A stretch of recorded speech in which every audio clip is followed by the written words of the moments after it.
What's up, Sooner Nation? Welcome to the SI Sooners podcast. It is episode 3 already, Parker. We're going to hit some recruiting today, definitely. We're going to tell you all about the final member of the 2020 class finally reporting to campus.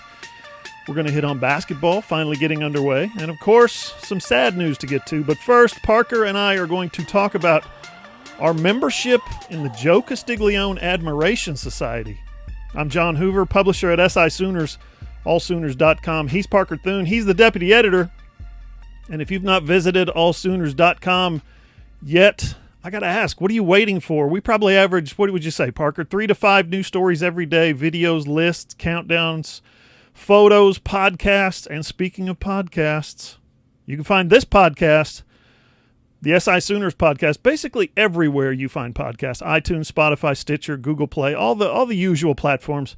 Or just go to our website, allsooners.com, and it'll be embedded right there on the front page in a handy-dandy player, Parker. Yeah, that's right, John, and hopefully I've got a little bit more credibility with your YouTube crowd now that they can actually see me as opposed to just hearing me. Excited to have the visual aspect of things fully integrated.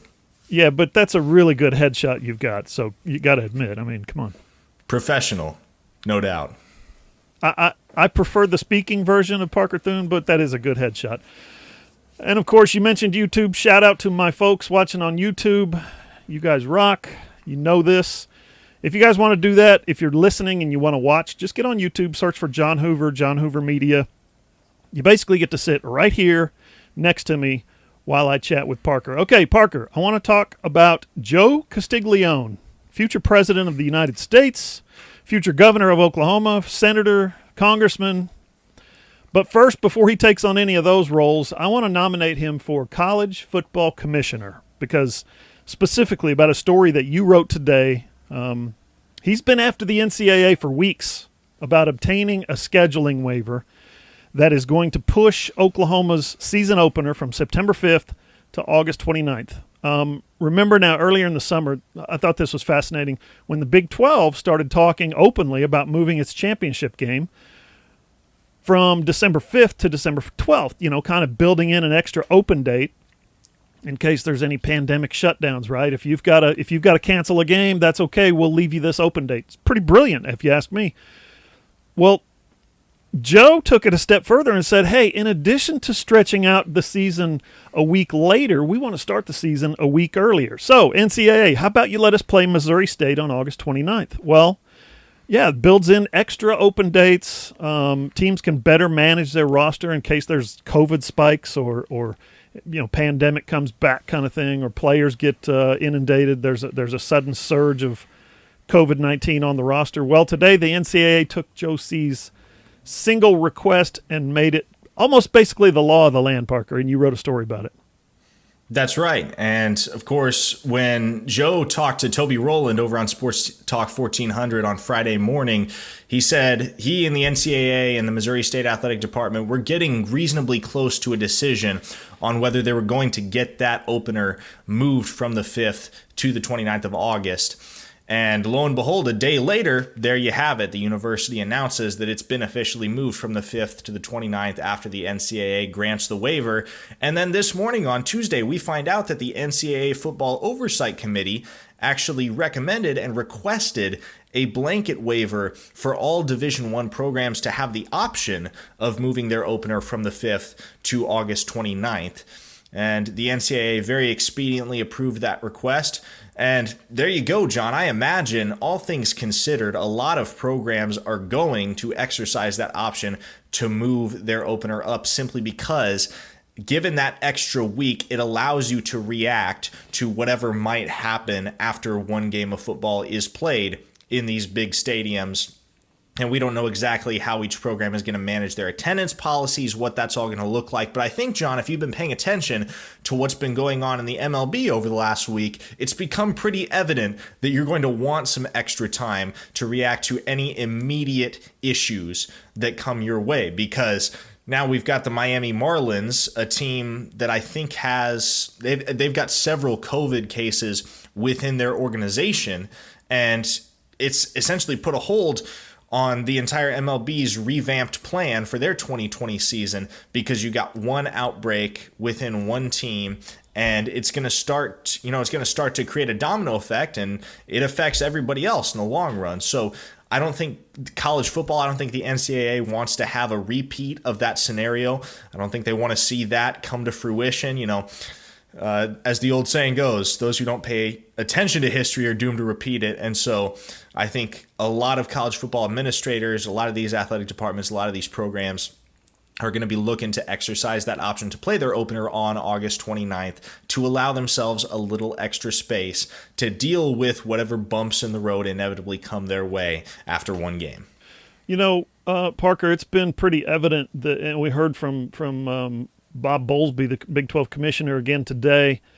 I think he talked to Nicole Auerbach from The Athletic, if I'm reading that right, about playing 12 games, about keeping 12 games on the schedule for as long as possible, hanging on to the hope that you're going to get 12 games in. And if you don't, okay, fine, make adjustments as needed. But there may not be a need right away to cancel your non-conference schedule like the Big Ten did and the Pac-12 has.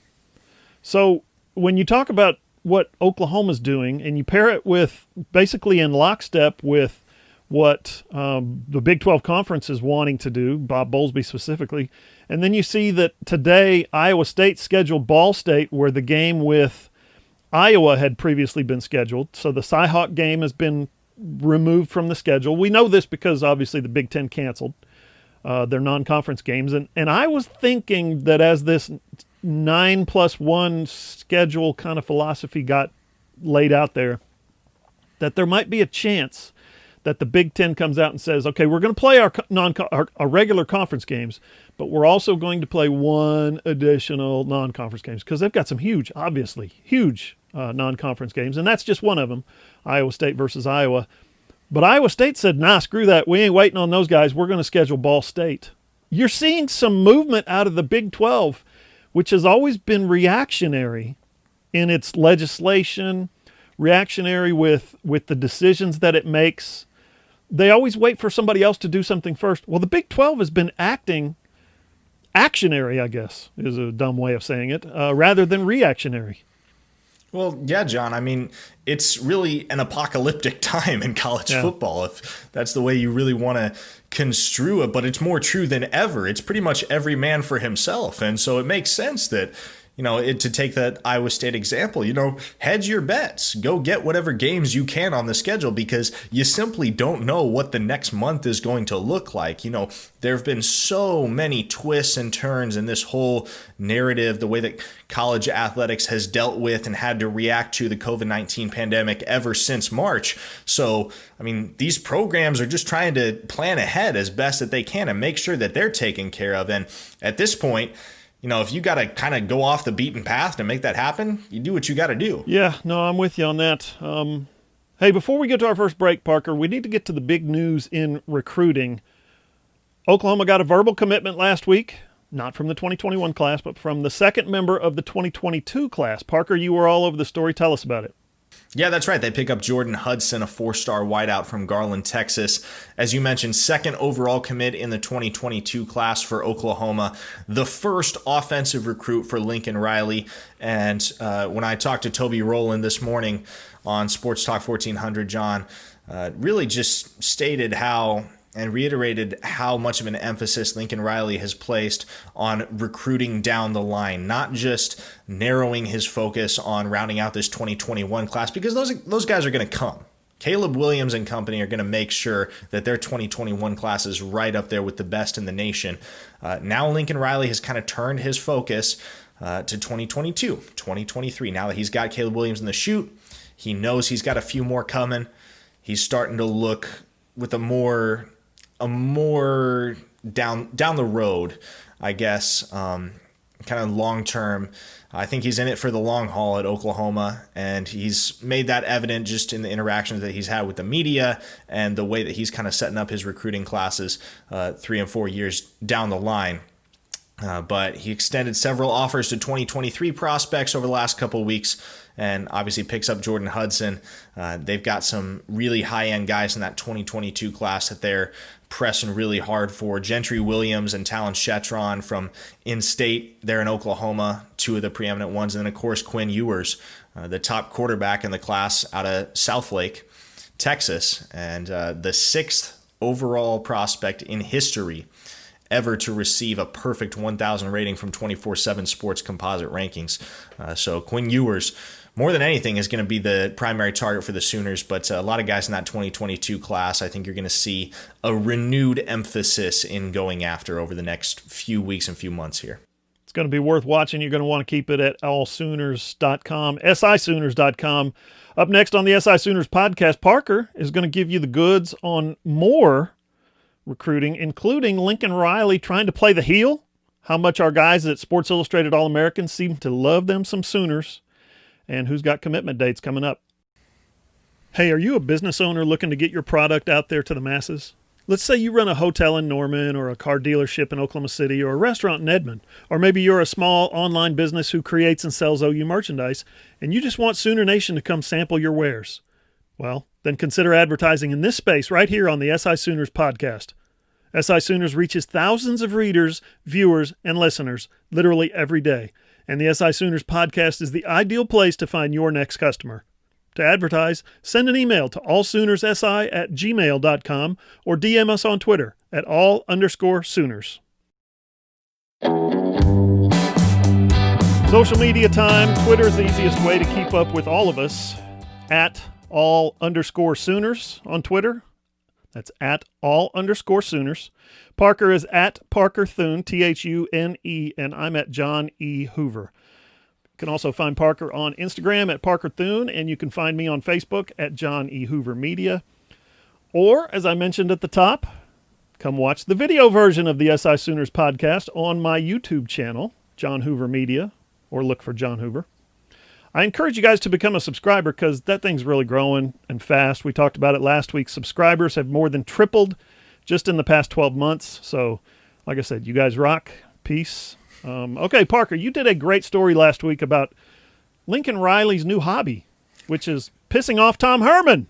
I kid, sort of kid. But really, Lincoln didn't make any friends in Austin last week when he extended an offer to a longtime Texas commit. Tell us about it, Parker. Yeah, I mean, John, this is just Lincoln Riley trying to establish himself as the superlative recruiter within the context of the Red River rivalry because, as you'll recall, Riley and Herman got to their respective programs, or rather took over their respective programs at virtually the exact same time. Both of them took over in the 2017 season and have been at OU/Texas for 3 years. So you're really starting to, get past the honeymoon phase with these coaches, and this is the point at which most programs start to figure out whether this is the guy for them long-term or not. And if you'll recall, John, one of Tom Herman's first commits when he arrived on the scene at the University of Texas was he actually flipped four-star quarterback Cameron Rising, who was committed to Oklahoma, flipped him to Texas in April of 2017. Now, you probably haven't heard Rising's name, at least in Sooner Longhorn circles. That's because he didn't really pan out at Texas and is now competing for the starting job at the University of Utah. But still, I think the Longhorn contingent held that up as an early claim to Herman's superiority in the recruiting game. And, John, as I mentioned in the story, if you look at the last 3 years, Tom Herman has a better recruiting class than Lincoln Riley each of those 3 years, at least according to the metrics. But Lincoln Riley's done more with his. That's just the reality. And so I think what Lincoln Riley's doing now is he's trying to firmly establish that not only can he do more with his recruits, but he can actually go and get better recruits than Tom Herman, that the Sooner brand is more valuable than the Longhorn brand. And so 1 week ago today, last Tuesday, he went out and extended an offer to Billy Bowman out of Denton, Texas, a four-star wideout, 5'10", 175 pounds, who is a long-standing commit to the Texas Longhorns, committed on July 31st of last year. Now, As I mentioned this morning on Sports Talk 1400, Bowman's skill set very, very similar to that of Mario Williams. He's not quite as explosive, but he projects as kind of a hybrid guy on the offensive side of the football. You think of him kind of like a Tavon Austin was for West Virginia. He can play the slot, can line him up outside, can put him in the backfield. He's a phenomenal return man, and there's a chance that he might play defensive back at the collegiate level. There's a lot that he can do. He's extremely athletic and extremely quick, and he's a guy that you can do a lot with. And I think Lincoln Riley, and especially Caleb Williams as well, would love nothing more than to add another guy like that to their 2021 class. And how much sweeter would it be, John, if that guy came via a nearly year-long commitment to the Texas Longhorns, if they were able to coax him away from Austin and to Norman? How much sweeter would it be if the Sooners' success came at the expense of the Longhorns on the recruiting trail? Yeah, that's exactly right. And Parker, he's not the only one, Billy Bowman, who has been long time committed to someone that to a school, and then Lincoln Riley comes along last week and offers a scholarship to. Yeah, Trayon Webb, who we were just talking at the end of last segment about the 2022 and 23 classes. Trayon Webb is a guy that's actually class of 2023, so he's just a rising sophomore, but has been committed to Georgia since last November. Now, since he was a high school freshman, incredible. Exactly. And I'm not at all confident that Webb is going to renege on that commitment. I think it's far more likely that the Sooners flip Bowman than Trayon Webb. Webb seems pretty 100% laser focused on going to Georgia. But it really shows you, John, that Lincoln Riley isn't afraid to get in other programs' business. Yeah, that'll be worth watching for sure as the 2022 class and 2023 class starts to take shape. Do you see any guys kind of wavering? And, the thing with Bowman is, and I say this with all sincerity, the thing with Bowman is his girlfriend is Jada Coleman, the softball player, the Gatorade National Softball Player of the Year, who has signed with OU. She's in the fold. She's coming to Norman. She wants to play for the best softball program in the country. I would think that there's, I'm not going to sit here and try to speak for her and say that I'm sure she's out there telling him every day, you need to go to OU. But I think that's probably come up in their conversations, don't you? I mean, you have to imagine so. I mean, you got a relationship where one of the kids going to OU, one of the kids is going to Texas. They're naturally going to try to change each other's minds. It only makes sense. And I think, especially given what Lincoln Riley has built at Oklahoma, and, I can only kind of put myself in Billy Bowman's shoes here, but Oklahoma is a college football playoff contender and a national title contender right now. Texas isn't on that level. They might get there. They're not there right now. Mm-hmm. And so I think it's a lot more of a consideration in Billy Bowman's mind than it would be in Jada Coleman's mind to flip from one school to the other. Yeah, and I think, you could say the same thing about OU softball. They're Women's College World Series contenders right now. Texas, probably not so much. I don't know if you guys have seen this yet, but if you haven't, you need to check it out. Our man John Garcia over at Sports Illustrated All-American, that's the SI affiliate that covers recruiting. Well, he and his staff have been building a database of more than 1,000 recruits in just the 2021 class. So what you need to do is get on social media, get on Twitter, look for the hashtag SIAA1000. Easy to find. Get on there. Go to SI Sooners. We've got the full list. We've got the database there. You're going to want to see that. Anyway, last week they started their top 10 position lists, and they started with quarterback. Well, who do you think was SI All-American's top quarterback in the country in 2021? Yeah, it was Caleb Williams, of course. The next top 10 they put out, interestingly enough, was interior offensive linemen, guards and centers. And who do you think was the number one interior offensive lineman in the country? Yeah, Bryce Foster, the Mountain, which is such a great name if you've watched Game of Thrones. He hasn't committed yet, but he certainly has OU among his finalists, and I think a lot of folks who follow recruiting expect him to be a Sooner. If you follow him on Twitter, you'll probably understand why they think that. And then just today, Parker, SI All-American announced its top 10 slot receivers, okay, inside receivers. And who do you think was number one on that list? Yeah, OU commit Mario Williams. That's, I think, four positions that they've released. including offensive tackles and interior linemen, slot receivers, and quarterbacks. And OU's got 3 number 1 commits, or number 1 prospects. I misspoke. Number 1 prospects. 2 of them are committed, and 1 is expected to commit. Just an incredible run that Lincoln Riley's putting together offensively. Yeah, John, and you take a look at the 21 class, the Sooners only have 12 recruits. This is very much still a work in progress in terms of recruiting from this 2021 circuit.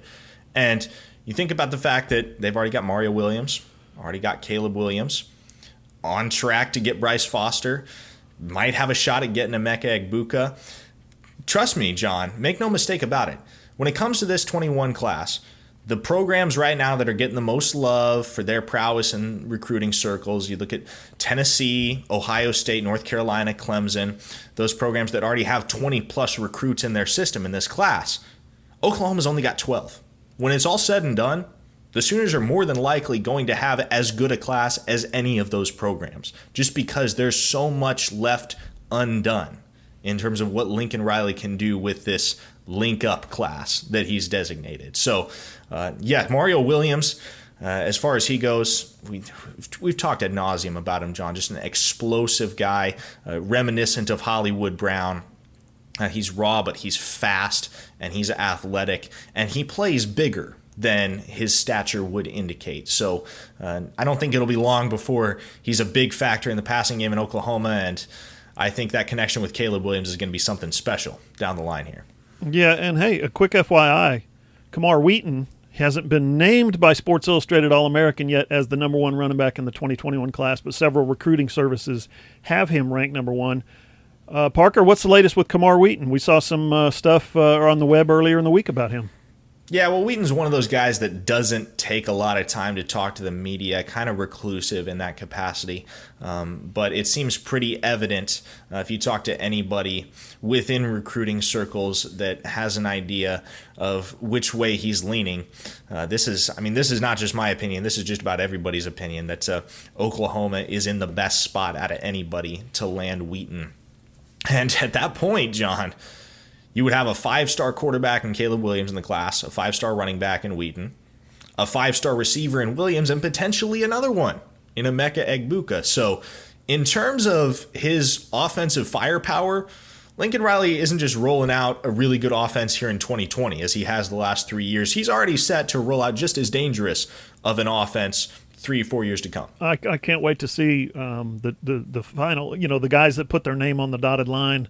Who of these guys that we've been following actually commits? Parker, we got a couple of, signs. We got a couple of names coming up in the next few days, guys who are announcing their commitment dates. Announcing their commitments. Monday, August 1st. I'm getting kind of a mixed vibe here, Parker, on Damon Harmon and Kendall Daniels. Yeah, John, well, I haven't been able to get a hold of Damon Harmon over the last couple days, trying to talk to him before he commits and get a better idea of what he's thinking and whether or not Oklahoma is as sure a thing for him as some in recruiting circles are suggesting. But I think he does really, really favor Oklahoma. I don't know if it's a decision that's 100% made in his mind yet. Last we talked, he was very complimentary of Penn State as well as Georgia, and spoke pretty highly of Tennessee as well. So I don't think Damon Harmon, at least from what I know, is 100% set on his decision yet. But I do think Oklahoma has to be considered the odds-on favorite to land him. Kendall Daniels, not nearly as much. And it's always remarkable when a big in-state recruit gets away from Oklahoma, just because they put such a priority and such an emphasis on cleaning house in the state of Oklahoma among the top football recruits. But right now, it looks like Kendall Daniels is going to Texas A&M. That's what it looks like to me. And that tweet that he sent out last week, where he, in so many words, said, I see the hype, I don't make decisions based on what other people think I should do. I mean, that gives a lot of credence to the notion that College Station is where he's headed. However, I think what's important to consider here, John, is that if there is a year for Oklahoma to whiff on a big in-state recruit, it's this year. Simply because even though Kendall Daniels is a phenomenal talent at the defensive back position, just by virtue of the recruits that the Sooners have already accumulated. I mean, you're looking at Latrell McCutcheon, Jordan Mukes. If they get Damon Harmon, that's a trifecta of really talented defensive backs. So they're set at that position for the time being. They don't need to go out and get Kendall Daniels in order to have a solidified secondary for the future there in Norman. We've talked an awful lot today about recruiting, rightfully so, but up next on the SI Sooners podcast, I'm going to tell you about one of OU's best recruiters in recent history. Plus, hey, Lon Kruger and the OU basketball team, they're practicing. I said last year this team was going to be fun to watch, and they were, right up until the COVID-19 bitter end. Well, I'm saying it again, this OU basketball team is going to be fun to watch. Hey there, loyal listeners. Parker Thune here with SI Sooners. Are you a business owner looking to get your product out there to the masses? Let's say you run a hotel in Norman, or a car dealership in Oklahoma City, or a restaurant in Edmond. Or maybe you're just a small online business who creates and sells OU merchandise, and you want Sooner Nation to come sample your wares. Consider advertising in this space right here on the SI Sooners podcast. SI Sooners reaches thousands of readers, viewers, and listeners literally every day. And the SI Sooners podcast is the ideal place to find your next customer. To advertise, send an email to allsoonersi@gmail.com or send us a direct message on Twitter at @all_Sooners.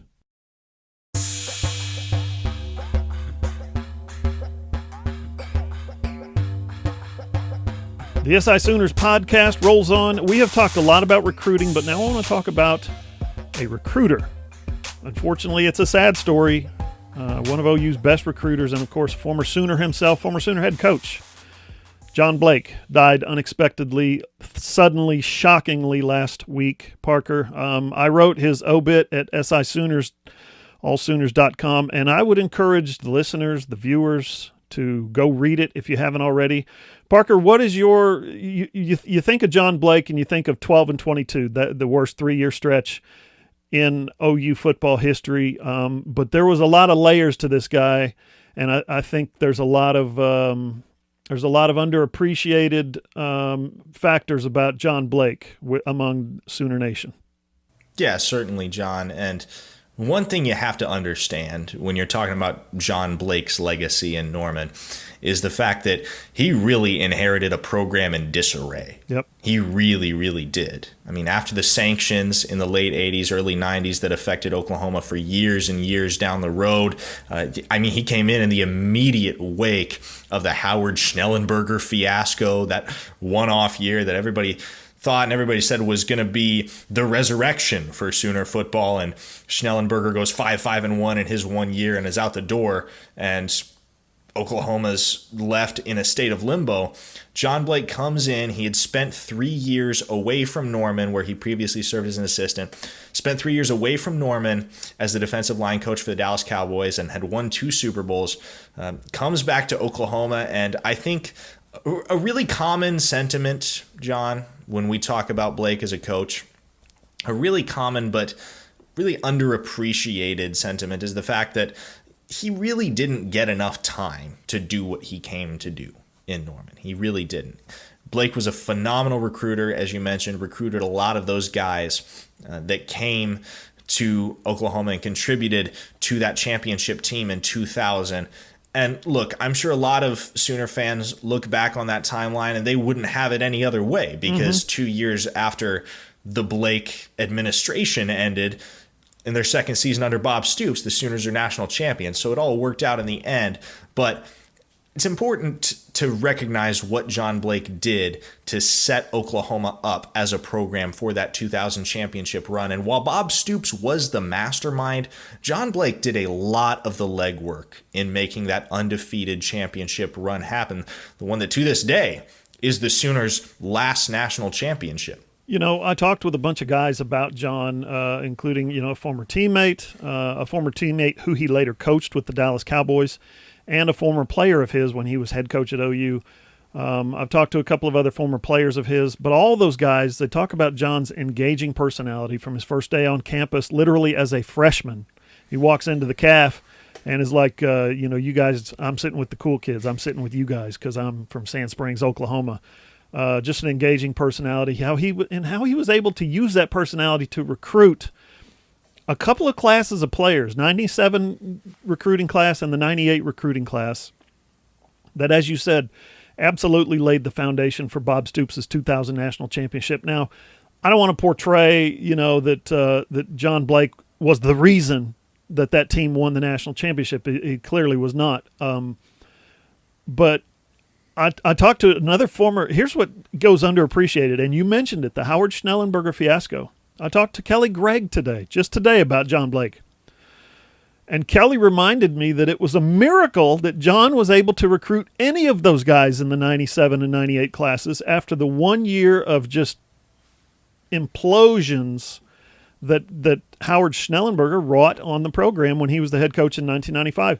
Seriously, Schnellenberger set the program back like 10 years in recruiting. There's a story, and Kelly reminded me of this. R.W. McQuarters, one of the best players ever to come out of Tulsa, played in the NFL forever, was one of the best Oklahoma State players in OSU history. He wanted to come to OU. He comes in 95 on a visit. What does Schnellenberger do? He knocks R.W.'s hat off and tells him to have a little respect. What? And he's like, R.W.'s like, I'm going to Oklahoma State. That's the end of that. How Blake was able to literally bring in half of Bob Stoops' 2002 deep that won the national championship just 2 years later. Seven of Blake's recruits in those two classes ended up being NFL draft picks. Stoops obviously took the rest of them, put them in the right positions, literally, switched guys from offense to defense, from defense to offense, from all over the field, and the rest is history. And again, I don't want to misrepresent this. Stoops deserves the credit for that national championship, and I think he gets it. But I said it before, and I say it again. Would Blake have won it all if Joe Castiglione and David Boren had said, okay, we're going to give you 2 more years? Would he have won it all in 2000? No, absolutely not. But would Stoops have won it all in 2000? If Blake hadn't signed Roy Williams and Rocky Kalmus and Seth Littrell and Corey Callens and Andre Wolfolk and Trent Smith and J.T. Thatcher and all those guys, there's no way, Parker. Yeah, certainly. I mean, you look at those significant contributors to that national championship team, a really big number of those were John Blake recruits. And, like you mentioned, John, I think it's fair to give both guys credit for that 2000 national championship run. Bob Stoops took what John Blake had built and made it a national championship team. You have to assemble the team, and then you got to coach the team, right? John Blake assembled the team for the most part.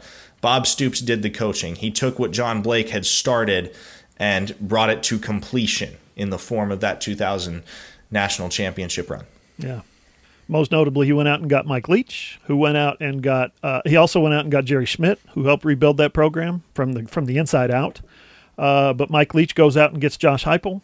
He also brings in Torrance Marshall, the linebacker, junior college, and from there it was literally history. Like I said, that 2000 national championship wasn't happening without both guys. And you know what, Parker? The bad news just kept coming last Thursday. Jerry Arnold died. I know a lot of you younger Sooner listeners don't know who that is. I had to look up a lot of stuff on him as well, and I'm not one of the younger guys out there. So he was the starting left tackle when Barry Switzer got the head coaching job in 1973. Excuse me. All he did was help lead one of the best rushing offenses in history, 73 and 74. Get this, 10-0-1 his first year, 11-0 his second year as the starter, won the national championship in 1974 despite being on probation, no TV, no bowls. The UPI, the coaches' poll, said that they could not vote for him. They had scholarship production, still won the national championship. Jerry Arnold became a first-team All-Big 8 left tackle, and the guy next to him, left guard John Roush, was first-team All-American. Talked to Joe Washington, who was a two-time All-American. I talked to Tinker Owens, who became a two-time All-American, if I could speak properly. I talked to Barry Switzer, of course. And they all talked about not just what a great blocker Jerry Arnold was, a great athlete, came out of Putnam City West High School and was a wrestler. What a great athlete he was, but what a great guy he was, what a great teammate he was. Joe Washington called him just last April. Here's a couple of guys in their late 60s, and they keep in touch after all these years. And Dean Blevins told me that that's one of the reasons that team was able to win a national championship. They came in there and they said, "We're here to win championships. Oh, you're going to put us on probation? Fine, we'll try even harder." and we'll become even closer, and we'll become even better friends and better teammates. That's one of the reasons that 74 team and then later the 75 team was able to do some of the things that they did. And if you remember earlier in the summer, Zach Henderson died. He was a huge part of those mid-70s teams too. 2-time All-American in 76 and 77, 3-time All-Big 8. And talking to these older Sooners like Joe, like John Roush, like, Dean Blevins, for instance, it's shocking how many former Sooners are dying way too young nowadays. And I've done a lot of these sad obituaries over the years. Every time a notable former Sooner dies, I'm right there trying to retell his story, trying to let people who didn't know him know a little bit about his story. But when I talked to Switzer, man, I got to say, when I called him about John Blake, I could tell he was really struggling. But I mean, Barry, if you know Barry loved all his players, but there is no doubt John held a special place in Barry's heart. You can find all those stories and a lot more at SISooners, Parker, before we get to the final member of Lincoln Riley's 2020 recruiting class finally getting to Norman, let's get your thoughts on Lon Kruger's Zoom call with the media last Friday. I asked him about the possibility that college basketball would have to share the spotlight with football if football gets pushed back next spring. Again, allsooners.com is where you're going to find that story. But I wanted to get your thoughts about this Sooner team, Parker, particularly if OU is able to get a couple of eligibility waivers. Well, John, I think, first and foremost, let's discuss the fact that I think Lon Kruger and his staff are managing the COVID-19 pandemic very, very effectively. And that's become really evident in the test results that the University of Oklahoma has released to the public. Not a single positive case, as far as we know, among the men's basketball program thus far. And Lon Kruger stated that that's largely because they've taken to social distancing while practicing.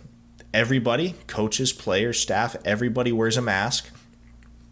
And it's really paid off for them thus far. They haven't had to deal with any shutdowns related to COVID-19. They've been able to maintain a day-to-day, week-to-week schedule in terms of workouts and lifting sessions since they brought the players back to campus.